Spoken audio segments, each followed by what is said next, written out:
बचपन की बात है। सुजन की माँ मुझे देखकर मेरे गाल खींचती थी और कहती थी, मेरा गोलू मोलू सा बच्चा कितना क्यूट है।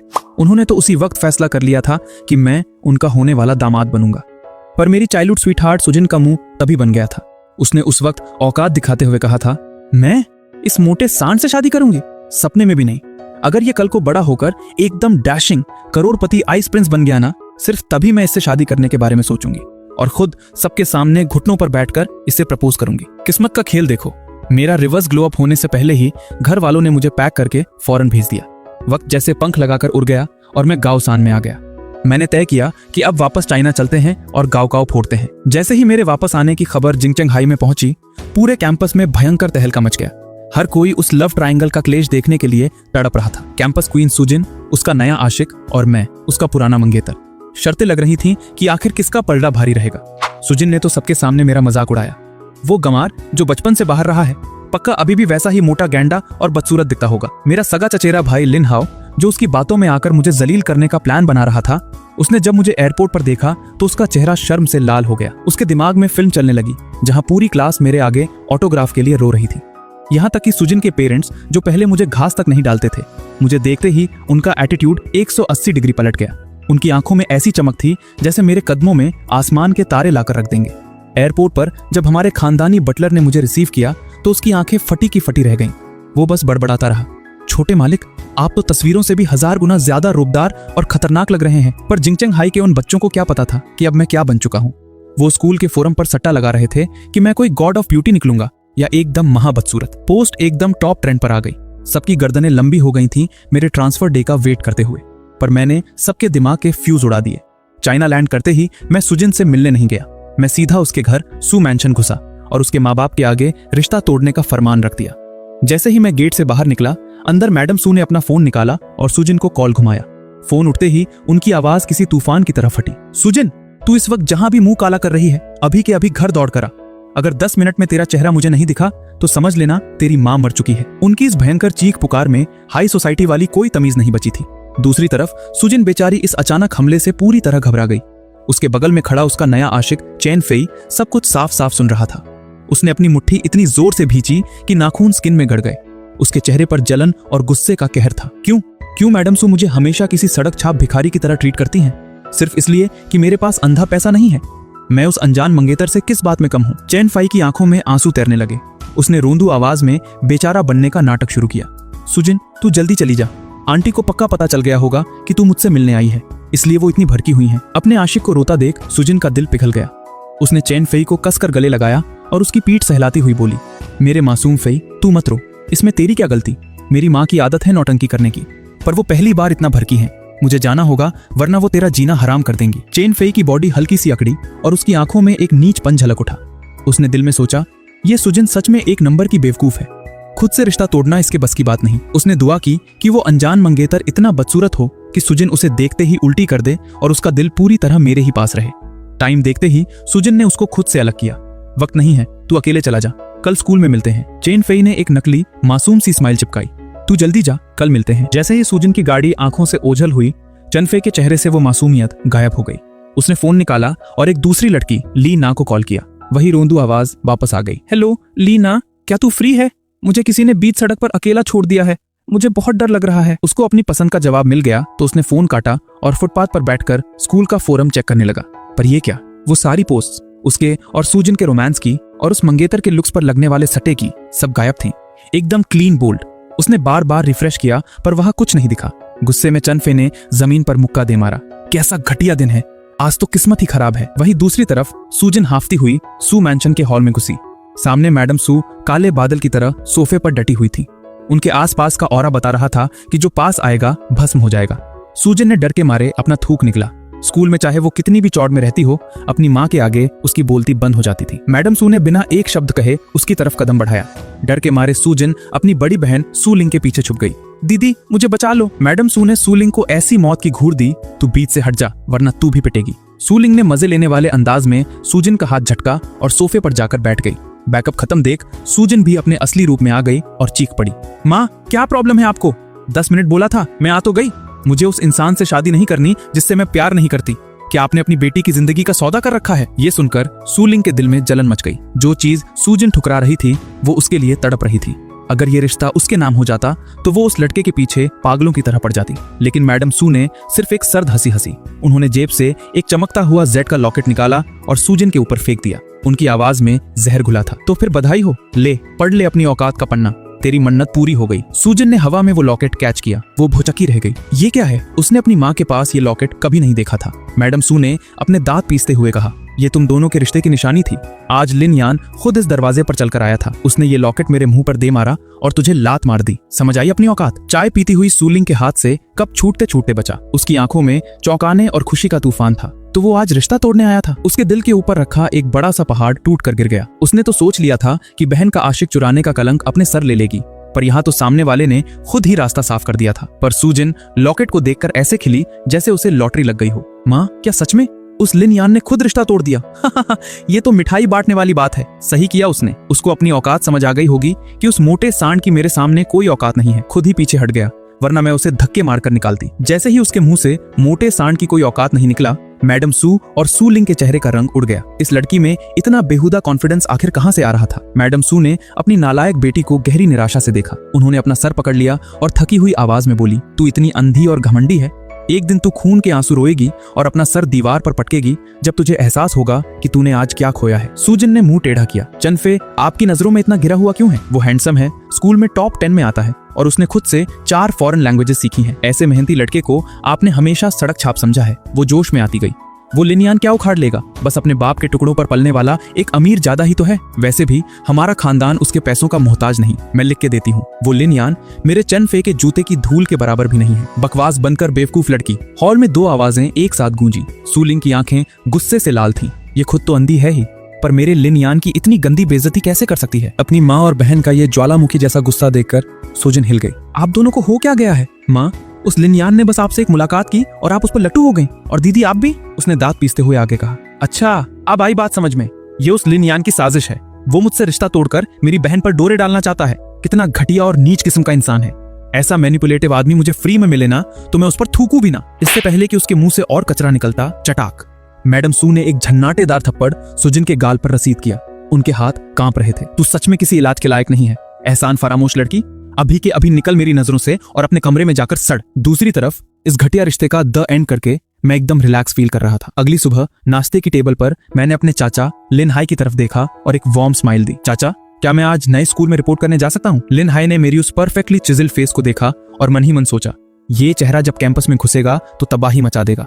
बच्चियां पागल हो जाएंगी। उन्होंने मेरी एक्साइटेड शक्ल देखी और एक बाप वाले प्यार से बोले, टेंशन मत ले बेटा, स्कूल में मैंने सब सेट कर दिया है, तू जब चाहे जा।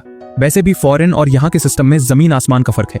शुरू में एडजस्ट करने में थोड़ा टाइम लगे तो कोई लोड नहीं है। मैंने एक समझदार बच्चे की तरह सिर हिलाया। थैंक यू चाचा, मैं पूरी कोशिश करूंगा। सबसे ज्यादा हवा में तो मेरा चचेरा भाई लिन हाओ उड़ रहा था। भाई, क्या लग रहे हो यार? अब तो स्कूल में आग लग जाएगी। और सबसे बेस्ट बात, हम रोज एक साथ स्कूल जाएंगे। उसकी इस एक्साइटेड शक्ल को देखकर मेरे चेहरे पर भी मुस्कुराहट आ गई। बिल्कुल, मुझे भी तेरे साथ स्कूल जाने में मजा आएगा। और बस मेरी इस एक स्मूथ आवाज पर लिन हाओ का चेहरा टमाटर की तरह लाल हो गया। उसने जल्दी से अपने गाल दोनों हाथों से छुपा लिए। उसका दिल जोर जोर से धड़कने लगा। भाई, क्या मैं अपने ही सगे भाई पर फिदा हो रहा हूँ? मैं तो मर्द हूं ना। ये मुझे क्या हो रहा है? दिमाग खराब हो गया है क्या मेरा? उसके दिमाग में अजीब से ख्याल आने लगे और उसने अपना सर ऐसे झटका जैसे नींद से जाग रहा हो। आंटी ने अपने भोले बेटे को देखकर सर पीट लिया और फिर मेरी उस रॉयल वाइफ को देखा। कोई मुकाबला नहीं।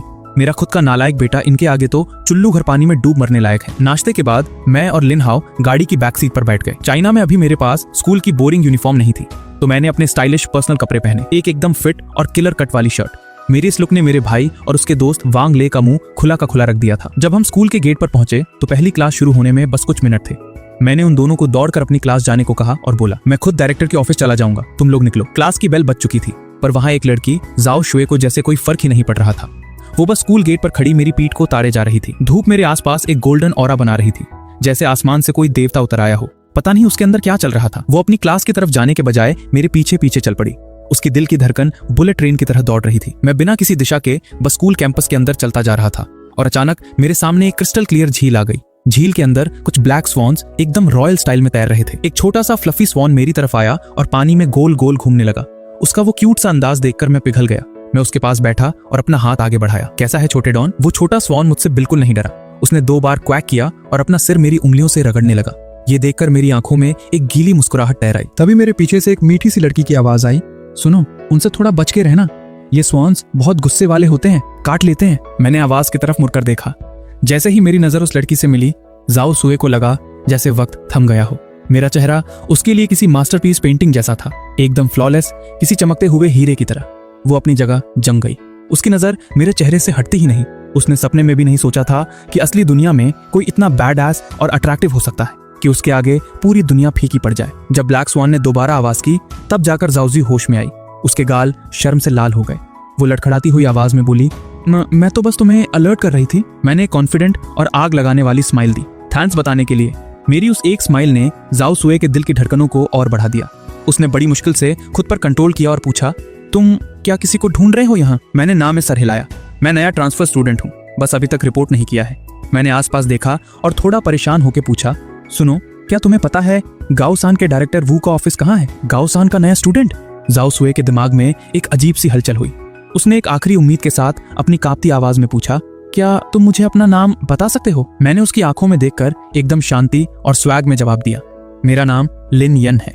लिन यन, ये शब्द किसी बिजली की तरह जाओ सुए के दिमाग में गिरे। उसकी आखिरी उम्मीद पल भर में टूट गई। उसको लगा जैसे किसी ने उसे बर्फ के पानी में धक्का दे दिया हो। ये कैसे हो सकता है? ये वो लेजेंड, वो लिन यन है, सूजन का मंगेतर।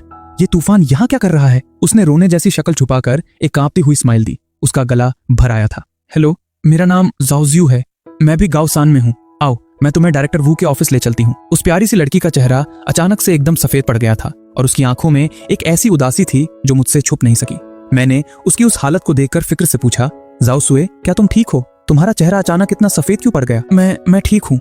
उसने बड़ी मुश्किल से गर्दन हिलाई और तुरंत आगे बढ़ गई, जैसे अपने ही टूटे हुए दिल से भाग रही हो। जाओ शुए मुझे आगे ले जा रही थी। तभी हम एक टीचिंग ब्लॉक के पास से गुजरे। क्लास चल रही थी। एक लड़की जो विंडो सीट पर बैठकर बोर हो रही थी, उसने गलती से बाहर देखा और भाई उसका तो सिस्टम ही हैंग हो गया। मैं बाहर धूप में चल रहा था और धूप मेरे चेहरे पर ऐसे पड़ रही थी जैसे आसमान से कोई देवता जमीन पर उतर आया हो। मेरा फ्लॉलेस कॉम्प्लेक्शन, चमकते हुए बाल, एकदम अनरियल। भाई साहब, वो लड़की इतनी जोर से चिल्लाई कि उसका जबड़ा जमीन छू गया। God of beauty! उस एक चीख ने पूरी क्लास में भयंकर आग लगा दी। कहाँ है? कौन सा गॉड? सबके सब खिड़कियों पर बंदरों की तरह लटक गए। पूरी क्लास में ऐसी भसड़ मची कि आगे खड़ी टीचर का दिमाग खराब हो गया। चुप रहो, ये क्या मच्छी मार्केट बना रखा है? टीचर गुस्से में खिड़की के पास आई कि बच्चों को उनकी औकात दिखाए, पर जैसे ही उसकी नजर मुझ पर पड़ी, वो भी वहीं की वहीं जम गई। उस शक्ल को देखकर टीचर का भी फ्यूज उड़ गया। एक लौंडे ने मजे लेते हुए पूछा, टीचर अब आई बात समझ में? टीचर का चेहरा शर्म से टमाटर जैसा लाल हो गया। उसने जल्दी से अपना एटीट्यूड वापस पहना और टेबल पर डंडा मार के चिल्लाई, आंखें अपनी किताबों पर रखो। वो लड़का कितना भी हैंडसम हो, तुम्हारे बाप का नहीं है। अपनी औकात पे ध्यान दो और पढ़ाई करो। अच्छे कॉलेज जाओगे तो ऐसे हजारों लड़के तुम्हारे आगे पीछे दुम हिलाते फिरेंगे। टीचर ने ज्ञान तो पेल दिया, पर किसी के कान पर जू तक नहीं रेंगी। सबकी भूखी आंखें अभी भी मुझ पर ही टिकी थी। ये सारा तमाशा देखकर जाओ शुए के माथे पर सिलवटें पड़ गईं। उसके अंदर एक अजीब सी जलन और पॉजिटिवनेस आ गई थी। ये घटिया लोग मेरे साथ चल रहे इंसान को ऐसे घूर क्यों रहे हैं? मैं वहां आराम से रुका हुआ था। मुझे घंटा कुछ समझ नहीं आ रहा था। मैंने अपनी वो निर्मल झील जैसी आंखों से उसकी तरफ देखा, जैसे पूछ रहा हूँ, भाई इन सबको दौरा पड़ गया है क्या? मेरी वो मासूमियत देखकर जाओ शुए का दिल और मचल गया। इस बेचारे का क्या कसूर? कसूर इन सड़क छाप लोगों का है जिनकी नीयत खराब है। जाओ शुए की आंखों में अचानक एक खतरनाक गुस्सा आ गया। उसने खिड़कियों की तरफ ऐसी जहरीली और मौत वाली घूर दी कि कुछ बच्चों ने उसे पहचान लिया। जिंगचेंग हाई स्कूल में जोजियो का नाम सुनकर अच्छे अच्छों की हवा टाइट हो जाती थी। डर के मारे सबने अपने सर अंदर कर लिए और तमाशा शांत हो गया। आखिरकार हम स्टाफ ऑफिस के दरवाजे पर पहुंच गए। जाओ शुए ने एक गहरी सांस ली। जाहो क्लासमेट, मुझे यहाँ तक लाने के लिए बहुत बहुत शुक्रिया। मैंने अपने दोनों हाथ जोड़कर एकदम जेंटल और वीआईपी तरीके से थोड़ा सा बॉ किया। मुझे इतना प्यारा बनते देख जाहो शुए की आंखों में एक चालाकी भरी चमक आई। उसने बिना सोचे बोल दिया, अगर इतना ही एहसान मान रहे हो तो मुझे आज लंच पर ट्रीट दे दो। मैं थोड़ा चौंका, पर अगले ही पल मैंने स्माइल करके हामी भर दी। क्यों नहीं, बिल्कुल, तो चलो कॉन्टैक्ट नंबर एक्सचेंज करते हैं। अपने फोन की स्क्रीन पर मेरा प्रोफाइल पिक्चर देखकर जाओ शुए के होंठों पर जो मुस्कान आई वो छुपे नहीं छुप रही थी, जैसे उसने कोई खजाना लूट लिया हो। ठीक है, तो मैं लंच टाइम पे मिलती हूँ तुमसे। डन, तुम जाओ अपनी क्लास में। उसके जाने के बाद मुझे अचानक याद आया कि मैंने लंच का प्लान तो पहले ही अपने चचेरे भाई लिन हाओ के साथ फिक्स किया हुआ था। खैर, मैंने सोचा एक और इंसान के आने से क्या ही पहाड़ टूट पड़ेगा। मैंने फोन जेब में डाला, एक गहरी सांस ली और ऑफिस के अंदर कदम रखा। नमस्ते टीचर्स, क्या डायरेक्टर वू यहाँ हैं? मेरी स्मूथ और क्लियर आवाज सुनकर पूरे ऑफिस में सन्नाटा छा गया। सारे टीचर्स ने अपने सर उठाए और गेट पर खड़े उस लिविंग मास्टरपीस को ताड़ने लगे। सबकी आंखें मुझ पर ऐसी चिपकी थीं जैसे किसी चुंबक ने खींच लिया हो। मैं दरवाजे पर खड़ा अजीब सी नजरों को झेल रहा था। पूरा ऑफिस फ्रीज था। जब किसी ने कुछ नहीं बोला तो मैंने दोबारा पूछा, टीचर्स, क्या डायरेक्टर वू यहाँ हैं? तब जाके उनका ट्रांस टूटा। सबकी नजरें एक कोने में गईं। वहां से एक मोटा सा गोल मटोल मिडिल एज्ड आदमी अपनी कुर्सी से ऐसे उछलकर भागा जैसे लंगर बन रहा हो। उसके चेहरे पर एकदम चापलूसों वाली हंसी थी। अरे तुम ही लिन क्लासमेट हो ना? उसने हाथ मलते हुए कहा। आओ आओ जल्दी अंदर आओ। उसने मुझे अपनी डेस्क के आगे बैठाया, फिर जल्दी से अपनी ड्रॉर खींची और एक ब्रांड न्यू VIP क्वालिटी की चाय पत्ती निकाली। एकदम एक्सपर्ट की तरह उसने चाय बनाई और मेरे आगे कप रख दिया। बाकी टीचर्स की आंखें फटी की फटी रह गईं। ये वो महंगी दा होंग पाओ चाय थी जो ये कंजूस डायरेक्टर वू खुद भी पीने से डरता था। सबने एक दूसरे को मीनिंगफुल लुक दिया। ये नया लड़का सिर्फ हॉट ही नहीं है, इसके पीछे किसी बहुत बड़े खानदान का हाथ है। लिन क्लासमेट, सफर लंबा था ना? ये थोड़ी सस्ती चाय बनाई है, पता नहीं तुम्हारे रॉयल स्टैंडर्ड की है या नहीं। डायरेक्टर वू ने अपने झुर्रियों वाले चेहरे पर एक झूठी स्माइल चिपकाते हुए कहा। मैंने चाय का कप उठाया, एक सिप लिया और एकदम नवाबी स्टाइल में बोला, शुक्रिया डायरेक्टर, चाय काफी बढ़िया है। अरे अरे, तुम्हारे बड़े ताया जी ने मुझे पहले ही सब बता दिया था। डायरेक्टर वू का चेहरा अब किसी खिले हुए फूल जैसा लग रहा था। डॉक्यूमेंट्स लाए हो ना? मैं अभी तुम्हारा एडमिशन फिक्स करता हूँ। मैंने अपने बैग से डॉक्यूमेंट्स निकालकर उसके आगे रख दिए। डायरेक्टर वू ने जल्दी जल्दी सब चेक किया और बोला, लिन क्लासमेट, तुम F कंट्री से आए हो, वहां का सिस्टम यहाँ से अलग है। मैं तुम्हें इंटरनेशनल क्लास में डाल देता हूँ, वहां तुम आराम से एडजस्ट हो जाओगे। मैंने अपना सर ना में हिलाया। मेरी आवाज एकदम शांत पर सॉलिड थी। डायरेक्टर, मुझे रॉकेट क्लास में जाना है। डायरेक्टर वू के हाथ वहीं जम गए। उसने सोचा, इस बच्चे को क्या लगा, ये बच्चों का खेल है। उसने समझाने वाले टोन में कहा, बेटा, रॉकेट क्लास सिर्फ टॉप रैंकर्स के लिए है। उसमें स्ट्रिक्ट 50 बच्चों की सीट होती है। अगर तुम्हारा दिमाग उस लेवल का नहीं है और मैं तुम्हें वहां घुसा भी दूं तो तुम 1 महीने में रोने लगोगे।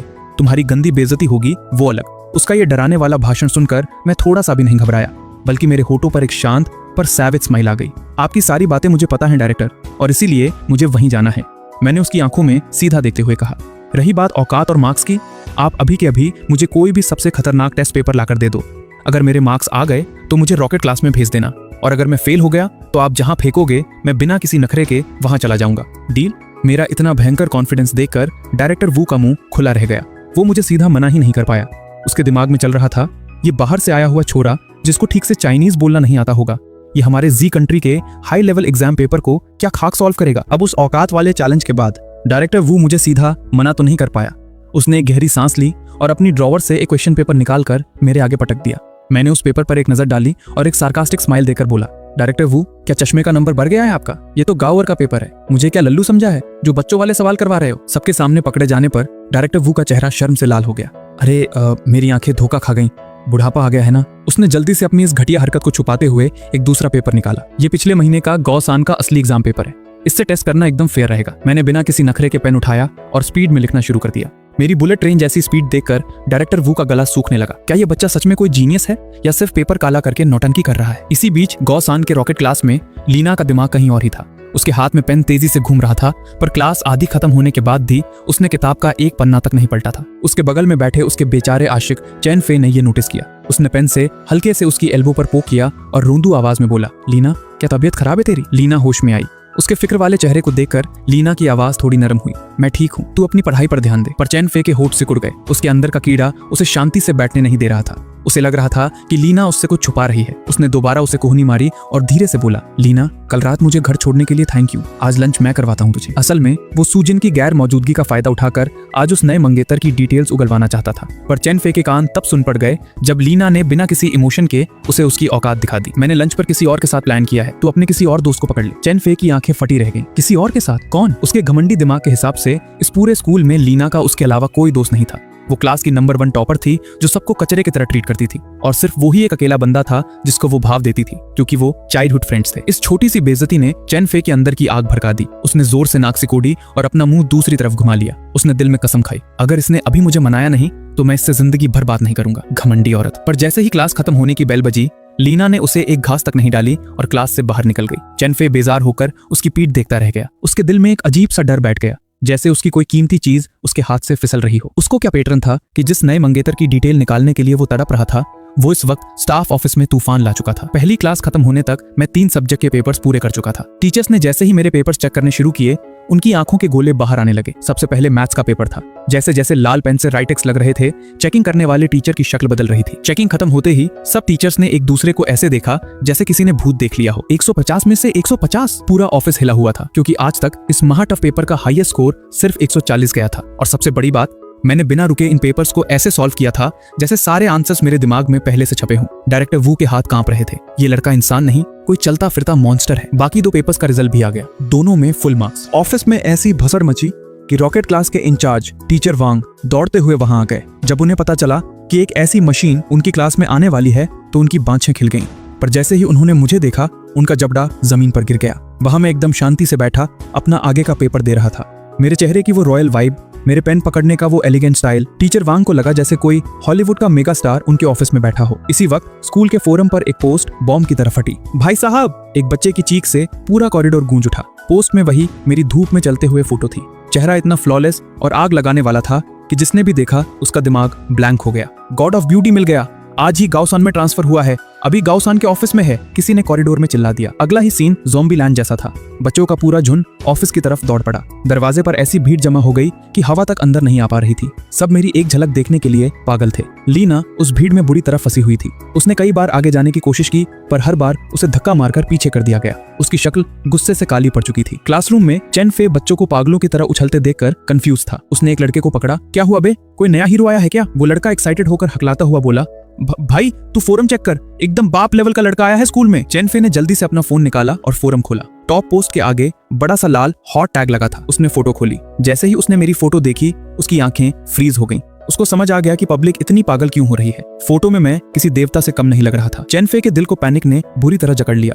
अगर ऐसा खतरनाक इंसान स्कूल में पढ़ेगा तो सारी स्पॉटलाइट इसके पास चली जाएगी, मेरी क्या औकात रह जाएगी। उसके दिमाग में तुरंत लीना और सूजन का चेहरा आया। उसने अपने रोते हुए दिल को झूठी दिलासा दी, नहीं, मेरी सूजन और लीना ऐसी सस्ती और सुपरफिशियल लड़कियां नहीं हैं जो सिर्फ शक्ल पर फिदा हो जाएं। वो मुझसे प्यार करती हैं। इस कल के आए नए आशिक के लिए मुझे कभी नहीं छोड़ेंगी। ऑफिस के बाहर झुंड इतना बढ़ गया कि आखिरकार डिसिप्लिन हेड को डंडा लेकर आना पड़ा। क्या क्लेश मचा रखा है यहाँ, क्लास में जाओ वापस। उसने गुस्से से दहाड़ मारी। जो 1 सेकंड भी यहाँ रुका उसे ग्राउंड के 10 चक्कर लगवाऊंगा। हेड का खौफ देखकर भीड़ तितर बितर हो गई। बाहर इतना बड़ा तूफान आ गया और अंदर में एकदम शांत एक सिग्मा की तरह अपने पेपर्स पर फोकस कर रहा था। मेरी इस चिल और खतरनाक वाइब ने टीचर्स को मेरा और बड़ा फैन बना दिया था। 10 मिनट का ब्रेक खत्म हुआ, बेल बज गई। लीना बिना मेरे दर्शन किए उदास शक्ल लेकर क्लास में वापस आई, पर जब चेन फे ने उसकी ऐसी निराश शक्ल देखी तो उसका पूरा सिस्टम हिल गया। क्या लीना भी उस नए लौंडे को ताड़ने गई थी? जैसे ही ये ख्याल उसके दिमाग में आया, चेन फे के अंदर जलन और गुस्से का ज्वालामुखी फट पड़ा। उसने इतने जोर से अपना पेन किताब पर दबाया कि पेन की निब टूट गई और पूरे पेज पर काली स्याही फैल गई। गाओसान के उस रॉकेट क्लास में आने के बाद कई लड़कों की मुट्ठियां गुस्से से कस गई थीं। उन सबको जलन हो रही थी कि लीना जैसी क्लास की टॉपर और आइस क्वीन मेरे इतने पास बैठने का ख्वाब देख रही थी। पर इससे पहले कि टीचर ली कुछ बोलती, मैंने एकदम शांत और कोल्ड आवाज में उसकी औकात सेट कर दी। लीना, मुझे अकेले बैठने की आदत है, मेरे बगल में किसी की जगह नहीं है। ये सीधा और बेरहम रिजेक्शन सुनकर लीना का चेहरा किसी सफेद पर्दे की तरह पड़ गया। उसने जबरदस्ती अपने कांपते हुए होठों से एक नकली स्माइल बनाई और बड़ी मुश्किल से ठीक है बोला। उसका पूरा कॉन्फिडेंस चकनाचूर हो चुका था और वो अपनी सीट पर हारी हुई शक्ल लेकर बैठ गई। और ये सारा नजारा चैन फाई अपनी आंखों से देख रहा था। उसके लिए ये किसी तेजाब से कम नहीं था।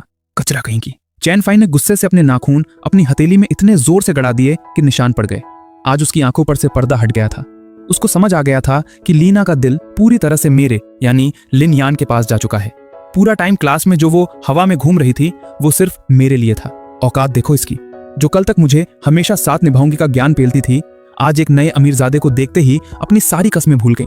सब नौटंकी थी इसकी। तभी टीचर ली दोबारा प्लेटफॉर्म पर आई और उनका चेहरा एकदम स्ट्रिक्ट था। मुझे पता है तुम सबको नए और खूबसूरत लोग पसंद हैं, उन्होंने पूरी क्लास को घूरते हुए कहा, पर ध्यान रखना ये गाओसान है। तुम्हारा फोकस सिर्फ किताबों पर होना चाहिए। ये मत सोचना कि रॉकेट क्लास में आ गए तो तुमने झंडे गाड़ दिए। तुम्हारे बाप के ऊपर भी कोई बाप होता है। उसके बाद टीचर ली ने अपने हाथ में रखे मेरे टेस्ट पेपर्स उठाए और पूरी क्लास के सामने मेरा रिजल्ट अनाउंस किया। लिन यान स्टूडेंट ने चाइनीज एस्से को छोड़कर, जिसे उन्होंने लिखा ही नहीं था, बाकी सारी सब्जेक्ट्स में पूरे 100% फुल मार्क्स स्कोर किए हैं। ये बोलते ही क्लास में ऐसी शांति छा गई जैसे किसी ने सबकी सांस रोक ली हो। Full marks? शक्ल से देवता और दिमाग से आइंस्टाइन। ये सुनकर चैन फे की शक्ल ऐसे काली पड़ गई जैसे किसी ने उसके मुंह पर जलेबी की चाशनी रगड़ दी हो। अब उसके चेहरे पर वो नकली स्माइल भी नहीं टिक पा रही थी। उसकी औकात उसको साफ दिख रही थी। पर टीचर ली अभी नहीं रुकी। उन्होंने एक फाइनल वार्निंग दी, अगर किसी ने भी लिन यान पर कोई घटिया डोरे डालने की कोशिश की तो पहले आईने में अपनी शक्ल और औकात देख लेना। और सुनो, लिन यान अब हमारी क्लास का हिस्सा है। अगर बाहर की किसी क्लास के कचरे ने इसके पास आने की हिम्मत की तो तुम सबको पता है ना क्या करना है। क्लास के सारे बच्चों में जैसे आग लग गई। सब एक आवाज में चिल्लाए, अपने मेल गॉड को बचा के रखेंगे, किसी सड़क छाप को पास नहीं आने देंगे। टीचर ली ने सेटिस्फैक्शन से सिर हिलाया और क्लास से चली गई। जैसे ही क्लास खत्म होने की बेल बजी, एक और भयंकर ब्रेकिंग न्यूज पूरे कैंपस में आग की तरह फैल गई। मेरा और सुजन का रिश्ता टूट चुका है। ये सुनकर पूरे स्कूल की लड़कियां पागल हो गईं। उन्हें समझ आ गया कि स्कूल का नया सबसे अमीर और सबसे हैंडसम लौंडा अब एकदम सिंगल है। अपने फोन पर यह न्यूज देखते ही झोजियू के होठों की मुस्कान रुकने का नाम ही नहीं ले रही थी। उसने बिना एक सेकंड वेस्ट किए मुझे मैसेज ठोक दिया, लिनयान आज लंच में क्या खाओगे? मैं कैंटीन में स्पेशल ऑर्डर लगवा देती हूँ। पर इससे पहले कि मुझे मैसेज मिलता, उसकी सबसे बेस्ट फ्रेंड सन यूए ने पीछे से आकर फोन छीन लिया। सन यू ने मजाक उड़ाते हुए मैसेज जोर से पढ़ा, ओहो लिनयान लंच में क्या खाओगे? क्या मक्खन लगाया जा रहा है नए लौंडे को? जोशू का चेहरा शर्म और गुस्से से लाल हो गया। उसने झटके से अपना फोन वापस छीना और घूर कर बोली, मेरे फोन से दूर रह। सन यू ने अपने हाथ फोल्ड किए और एक शैतानी हंसी हंसी, बता तो तुम दोनों ने वीचैट पर कब सेटिंग कर ली? पहले से जानती है क्या उसको? जोशू ने साई किया, अरे बस आज सुबह गेट पर मिले थे। अब वो और सुजिन अलग हो चुके हैं तो मैं उससे दोस्ती क्यों नहीं कर सकती? सन यू ने उसके कंधे पर हाथ रखा और वार्निंग दी, ध्यान से मेरी माँ, वो हमारी दोस्त सुजिन का एक्स मंगेतर है। अगर तू उसके पीछे पड़ेगी तो सुजिन को गंदी वाली जलन नहीं होगी।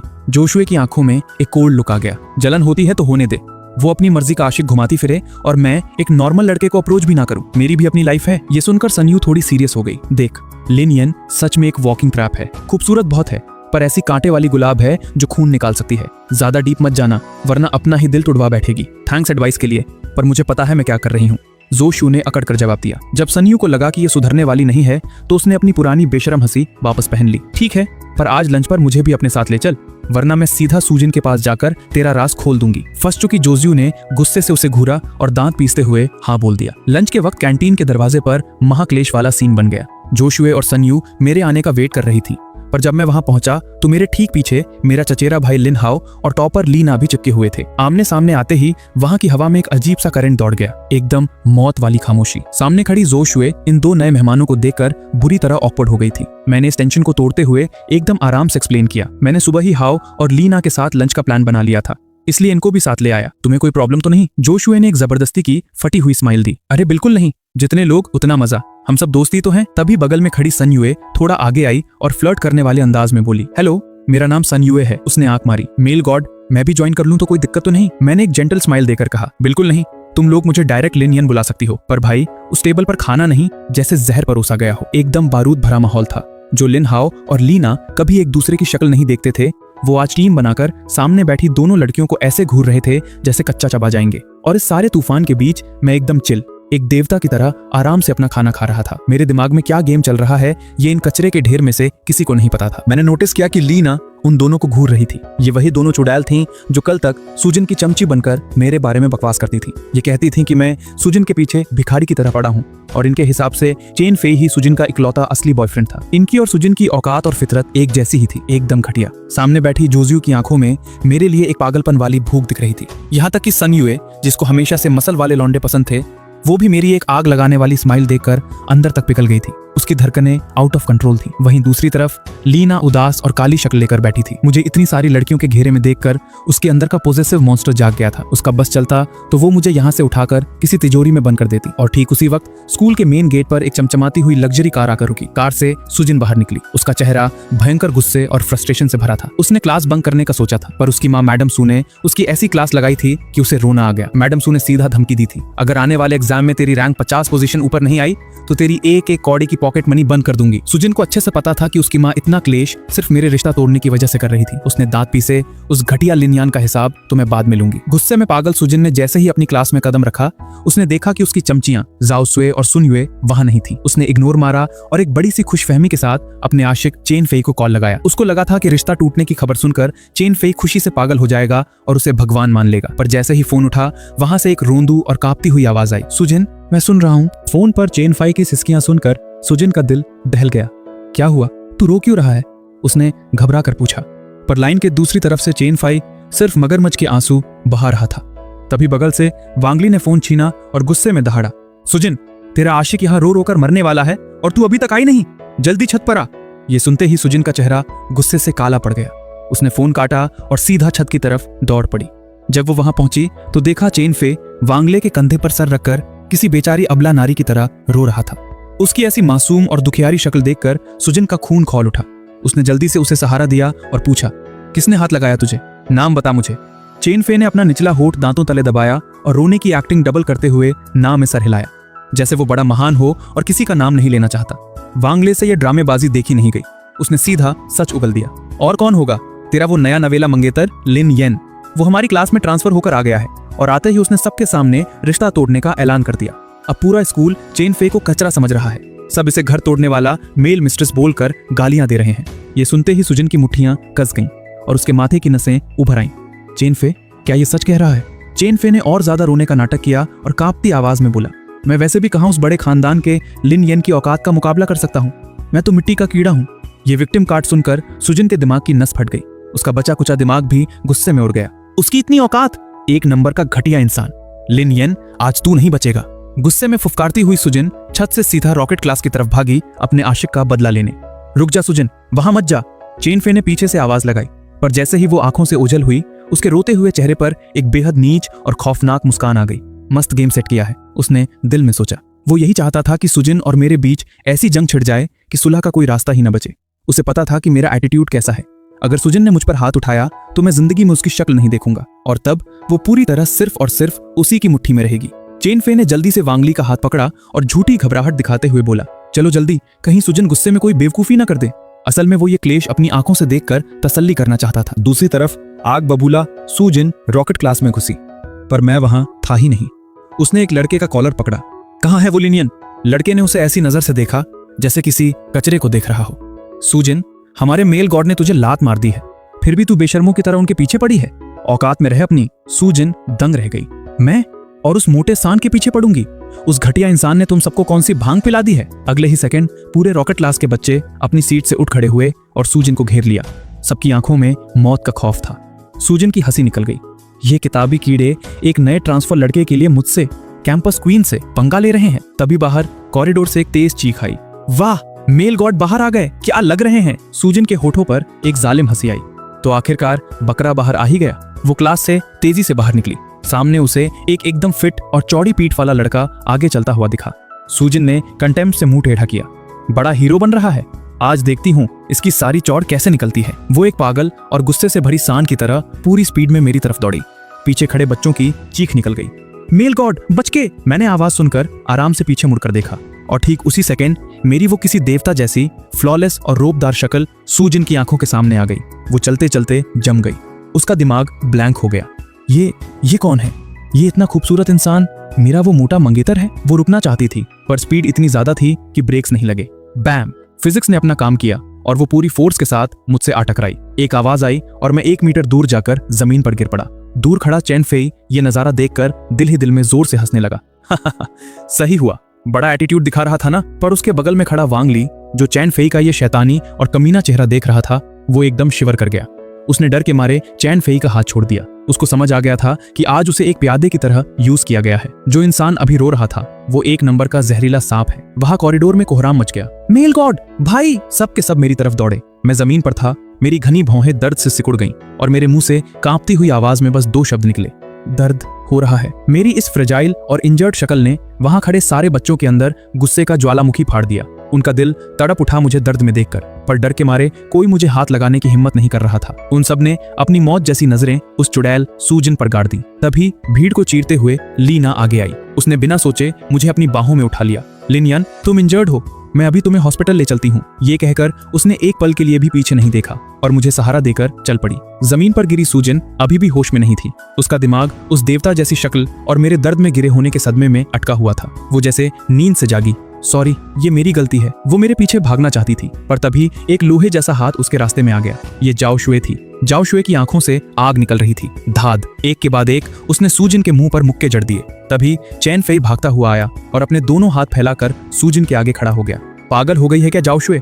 ये तेरी बचपन की दोस्त है और तू इस पर हाथ उठा रही है? दोस्त? जाओ शुए ने एक नीच हंसी हंसी और अपने हाथ झटके। एक सड़क छाप और घटिया लड़के के चक्कर में ये पूरी तरह अंधी हो चुकी है। कान खोलकर सुन ले सुजन, अगर लिन यान को एक खरोंच भी आई तो मैं तुझे जिंदा गाड़ दूंगी। ये धमकी देकर जोशु वहां से निकल गई। उसके पीछे खड़ी सुन युए ने भी एक गहरी सांस ली और निराशा से बोली, सुजन, तेरा भगवान ही मालिक है अब। ये कहकर वो भी चली गई। सालों की दोस्ती एक पल में चकनाचूर हो गई। चैन फाई को भरोसा नहीं हो रहा था। एक कल के आए हुए नए लौंडे के लिए इन लड़कियों ने 10 साल की दोस्ती कचरे के डब्बे में डाल दी। उसने सूजन के गाल को सहलाया और मासूमियत से बोला, सूजन तेरा तो मैं हूं ना। पर सूजन के दिमाग में सिर्फ मेरा जमीन पर गिरना और दर्द से तड़पना घूम रहा था। उसने झटके से चैन फई का हाथ झटक दिया और लड़खड़ाती हुई खड़ी हुई।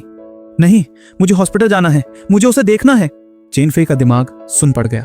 उसके अंदर गुस्से की आग भड़कने लगी, पर उसने जबरदस्ती अपने होठों को काटकर फिक्र दिखाते हुए कहा, सूजन तू खुद चोटिल है, पहले मेडिकल रूम चल, वहां लिन यान के पास जोजियो और बाकी लोग हैं ना, तू स्कूल के बाद आराम से मिल लेना।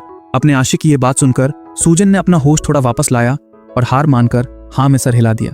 हॉस्पिटल में डॉक्टर ने अपना चश्मा एडजस्ट किया और बोला, टेंशन की बात नहीं है, माइनर फ्रैक्चर है, प्लास्टर लग गया है, कुछ दिन आराम करेंगे तो बिल्कुल फिट हो जाएंगे। ये सुनकर सबने चैन की सांस ली, पर लीना ने तुरंत आगे बढ़कर पूछा, डॉक्टर क्या इनको एडमिट होना पड़ेगा? उसकी आवाज में भयंकर टेंशन थी। डॉक्टर ने कहा, एडमिट होना जरूरी तो नहीं, पर मैं सजेस्ट करूंगा कि 1-2 दिन यहीं रहें ताकि दोबारा कोई चोट ना लगे। इससे पहले कि मैं अपना मुंह खोलता, मेरे पीछे खड़े सब लोगों ने एक आवाज में ऑर्डर दे दिया, एडमिट करो और हॉस्पिटल का सबसे best VIP private room book करो। हमारे मेल गॉड को 1% भी तकलीफ नहीं होनी चाहिए, पैसा पानी की तरह बहा देंगे। मैंने एक लंबा सांस छोड़ा और थक कर बोला, तुम लोग ज्यादा ओवर रिएक्ट कर रहे हो। डॉक्टर ने बोला ना मैं ठीक हूँ। नहीं, ये कैसे ठीक है? मेरा भाई लिन हाओ गुस्से से चिल्ला पड़ा, हड्डी टूटी है तो दर्द तो हो रहा होगा ना। भाई तुम बस यहाँ रेस्ट करो, बाकी हम संभाल लेंगे। थक हार कर मुझे उनकी बात माननी पड़ी। जब सब कुछ सेट हो गया तो मैंने उन सबको स्कूल वापस जाने का ऑर्डर दिया, पर मेरा चचेरा भाई लिन हाओ गेट पर दोनों हाथ कमर पर रखकर उन सब लड़कियों को घूर रहा था। उसने एक एग्रेसिव चौड़ में आकर उन्हें वार्निंग दी, तुम सारी चुड़ैलों यहाँ रुककर क्या उखाड़ना चाहती हो? मेरे भाई के भोलेपन का फायदा उठाना है क्या? निकलो सब यहाँ से। हॉस्पिटल के उस VIP कमरे में खड़े मेरे चचेरे भाई लिन हाओ ने उन सब लड़कियों की तरफ देखा और चौड़ में आकर बोला, जब मैं अपने भाई के पास यहाँ खड़ा हूँ तो तुम सबका क्या काम? चलो निकलो अपने स्कूल। मेरे भाई के इंजर्ड होने का फायदा उठाकर लाइन मारना चाहती हो? कोई चांस नहीं मिलेगा। पर लीना और बाकी लड़कियां एक दूसरे का मुंह ताकती रह गईं। कोई भी वहां से हिलने को तैयार नहीं थी। ये नौटंकी देखकर मैंने अपनी आवाज में हल्की सी कोल्डनेस और गुस्सा डाला, तुम सबको मेरी बात समझ नहीं आती क्या? या तुम चाहती हो मैं सच में गुस्सा करूं? मेरा ये स्ट्रिक्ट और भारी आवाज सुनकर सबकी हवा टाइट हो गई। डर के मारे सारी लड़कियां चुपचाप वहां से निकल गईं। कमरा आखिरकार शांत हो गया। मैं आराम से बेड के हेडबोर्ड पर टिका और एक नॉवल खोलकर पढ़ने लगा। तभी मेरे दिमाग के अंदर मेरे सिस्टम तुआंजी की रोने जैसी आवाज गूंजी, बॉस जब सूजन उस सांड की तरह आपसे टकराने आई थी तो आप आराम से साइड हट सकते थे। आपने जानबूझकर वो टक्कर क्यों खाई? हड्डी टूट गई, कितना दर्द हो रहा होगा आपको। मैं हल्का सा मुस्कुराया। मेरे होठों पर एक शैतानी हंसी थी। अबे लल्लू तुआंजी, तेरे होने का क्या फायदा अगर मैं सिस्टम पेन किलर ना खा सकूं? दर्द तो मुझे घंटा नहीं हो रहा। और रही बात इस चोट की, ये तो बस मेरी फेंकी हुई पहली मछली पकड़ने वाली बोटी है। असली खेल तो अब शुरू होगा। और जैसे मैंने सोचा था, ठीक अगले ही सेकंड कमरे का दरवाजा झटके से खुला। सूलिंग हांफती हुई दरवाजे पर खड़ी थी। साफ दिख रहा था कि वो सीधा अपनी कंपनी से दौड़ती हुई आई है। लिन यान, तू ठीक है? अचानक फ्रैक्चर कैसे हो गया?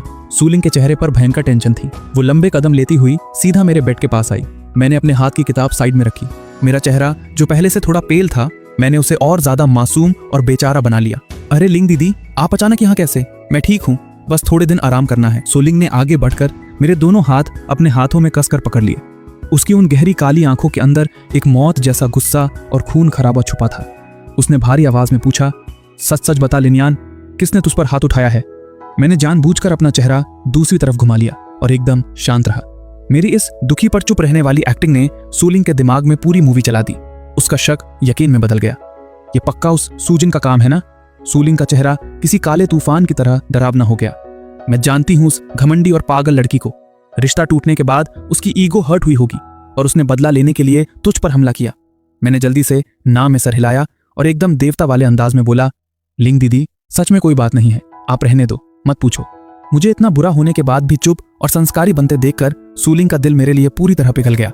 उसने दिल ही दिल में कसम खाई, अगर मेरा लिन यान इतना नर्म दिल है कि वो उस चुड़ैल पर हाथ नहीं उठा सकता, तो उसके रास्ते का कचरा मैं साफ करूंगी, इसके दुश्मनों का गला मैं घोटूंगी। उसने मुझसे आगे कुछ नहीं पूछा, बल्कि मेरा मूड ठीक करने के लिए वो मेरे पास बैठकर मुझे हंसाने लगी। उस पूरी दोपहर हम दोनों ने खूब बातें की और हमारे बीच की दूरियां एकदम खत्म हो गईं। तभी अचानक कमरे का दरवाजा खुला और मेरी ताया जी की पत्नी यानी मैडम लिन, मेरी आंटी, अंदर आ गईं। उनकी नजर जैसे ही मुझ पर और सूलिंग पर पड़ी, उनका दिमाग खराब हो गया। उन्हें ऐसा लगा जैसे कोई चोर उनके घर में घुसकर उनका सबसे कीमती हीरा चुरा रहा हो। ताई जी, आप आ गईं। मैंने प्यारी सी स्माइल देकर उन्हें ग्रीट किया। मैडम लिन दौड़कर मेरे पास आईं और मेरा चेहरा अपने हाथों में पकड़ लिया। मेरा प्यारा बच्चा, देख तेरा चेहरा सूख कर कांटा हो गया है। फिर उनकी जहरीली नजरें सूलिंग पर पड़ी। ये कौन है? सूलिंग तुरंत खड़ी हुई और रिस्पेक्ट से बोली, नमस्ते आंटी, मैं सू फैमिली से हूँ, मेरा नाम सूलिंग है। सू फैमिली? मैडम लिन का माथा ठनक गया और उनका चेहरा एकदम स्ट्रिक्ट हो गया। हाउ ने मुझे बताया कि मेरे लिनयान को उस सूजन ने धक्का देकर हड्डी तोड़ी है। वो खुद इसकी मंगेतर थी और उसने इतना नीच काम किया। तुम्हारी फैमिली को क्या लगता है लिन खानदान लावारिस है? मैं इस बात को ऐसे ही नहीं छोड़ूंगी। सूलिंग ने अपनी नजरें नीची कर लीं और एकदम चुपचाप उनकी डांट सुनती रही। उसने एक शब्द वापस नहीं बोला। जी, ये हमारी ही गलती है, मैं आपको और लिनयान को इसका पूरा हिसाब दूंगी। मैंने जल्दी से मैडम लिन का हाथ पकड़ा। ताई जी, प्लीज गुस्सा मत करिए। और हाँ, मैं बताना भूल गया था, मैंने कल ही सूजन के मुंह पर रिश्ता तोड़ दिया था। अब उस लड़की से मेरा कोई वास्ता नहीं है। ये सुनते ही मैडम लिन एक सेकंड के लिए रुकी और फिर खुशी से ताली बजा दी। बहुत बढ़िया किया मेरे शेर। उस औकातहीन कचरे का लेवल ही नहीं था जो वो तेरे पास भी खड़ी हो सके। टेंशन मत ले, मैं तेरे लिए ऐसी लड़की ढूंढूंगी जो उससे 1000 गुना बेहतर होगी। ताई जी, आप भी क्या बोल रही हैं? मैंने हल्का सा ब्लश करते हुए अपना चेहरा घुमा लिया और मेरी नजर गलती से सूलिंग पर पड़ गई। बस एक उस नजर ने सूलिंग के दिल का इंजन स्टार्ट कर दिया। उसकी धड़कनें आउट ऑफ कंट्रोल हो गईं और सांसें अटक गईं। पर मैडम लिन ने एक बॉडीगार्ड की तरह मेरे आगे खड़ी होकर सूलिंग को ऐसी वार्निंग वाली नजर से देखा जैसे कोई खरगोश को किसी जंगली भेड़िए से बचा रहा हो। जब रिश्ता टूट चुका है तो तुम यहाँ क्या कर रही हो? मैंने जल्दी से बीच बचाव किया। ताई जी, लिंग दीदी मेरी बहुत अच्छी दोस्त हैं, वो स्पेसिफिकली मुझे देखने आई हैं, वो सूजन जैसी घटिया नहीं है। ये सुनकर मैडम लिन ने थोड़ा ठंडा सांस लिया, पर उनकी आंखें अभी भी सूलिंग पर अटकी थीं। उन्होंने अपना लाया हुआ टिफिन खोला और मेरे लिए अपने हाथ से बनाई हुई महंगी सूप निकालकर मुझे पिलाने लगी। ठीक उसी वक्त कमरे का दरवाजा एक जोर के झटके के साथ खुला। मैडम सू ने दरवाजा खोला और अपने साथ उस सूजन को घसीटकर अंदर लाई। जब मेरी नजर सूजन पर पड़ी तो मेरी हंसी निकलते निकलते बची। कैंपस क्वीन उसका चेहरा किसी सूजे हुए सुअर जैसा लग रहा था। जाओ शुए ने उसके मुंह का वो नक्शा बिगाड़ा था कि उसकी नाक और गाल फूलकर टमाटर बन चुके थे। एकदम जोकर लग रही थी। ये सब क्या है? मैडम लिन ने गुस्से में पूछा। मैडम सू ने सीधा सूजन की पीठ पर एक जोर का थप्पड़ मारा और चीखी, घुटने पर बैठ और लिन यान से माफी मांग। सूजन ने सर झुकाए हुए मेरे बेड के पास आई। जब उसने डरते हुए अपना सर उठाया और मेरी उस परफेक्टली चिजल्ड गॉड लाइक शक्ल को देखा तो उसके अंदर पछतावे का एक भयंकर तूफान आ गया। उसे ऐसा लगा जैसे उसने कोहिनूर हीरा कचरे में फेंककर एक सस्ते पत्थर को सीने से लगा लिया हो। अगर उसे पहले पता होता कि मैं इतना आग लगाने वाला दिखता हूं तो वो मौत के बाद भी रिश्ता नहीं तोड़ती। लिन यान, आई एम सॉरी, उसने रोते हुए बोला। मेरी गलती थी, प्लीज मुझे माफ कर दो। मैंने अपनी वो बर्फ जैसी ठंडी आंखों से उसे देखा। मेरी आवाज किसी क्रिस्टल की तरह क्लियर थी पर उसमें इमोशन जीरो था। ठीक है, मैंने तुम्हें माफ किया। ये सुनते ही मैडम सू और सूजन के चेहरे पर एक जीत की खुशी आ गई। पर तभी मैं दोबारा बोला, लेकिन सू क्लासमेट, आज के बाद मेरी लाइफ से दूर रहना।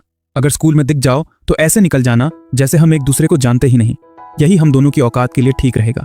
ये माफी नहीं थी, ये एक चाटा था। ये सीधा उसे कचरे के डब्बे में डालने वाला रिजेक्शन था। सूजन के चेहरे पर वो झूठी हंसी वही जम गई।